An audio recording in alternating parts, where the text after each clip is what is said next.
سید پیر تراب الحق شاہ صاحب قادری کی جو فرماتے ہیں پہلے جتنے نبی آئے نا، نکتہ سمجھیے گا ذرا، ان کو اللہ نے جو مہر نبوت عطا فرمائی تھی نا، وہ انگوٹھی کے شکل میں ہوتی تھی، رنگ انگوٹھی اس شکل میں ان کے ہاتھ میں ہوتی تھی۔ یہ تمہاری مہر نبوت ہے۔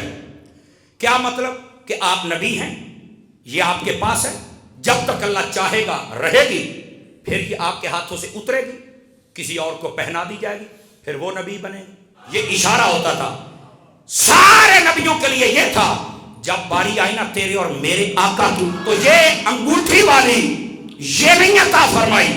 اگرچہ حضور نے اپنی انگوٹھی خود بنوائی تھی، وہ صدیق اکبر والا واقعہ آپ کو یاد ہوگا، لیکن اللہ تعالیٰ نے یہ مہر نبوت نبی پاک علیہ السلام کے دونوں کندھوں کے درمیان یہاں گردن کے اوپر نصب کر دی اور فکس کر دی، کبوتری کے انڈے کے برابر تھی۔ کیوں؟ فرمایا پہلوں کو انگوٹھی اس لیے پہنائی جاتی تھی کہ یہ اتر جائے گی تاکہ کوئی نیا نبی آ جائے، حبیب تیرے بعد تو آنا نہیں ہے، پھر تجھے انگوٹھی کی شکل میں کیوں عطا کرے، تیرے جسم میں نصب کر دیتے ہیں، تیرے بعد تو کوئی نبی آنا ہی نہیں ہے۔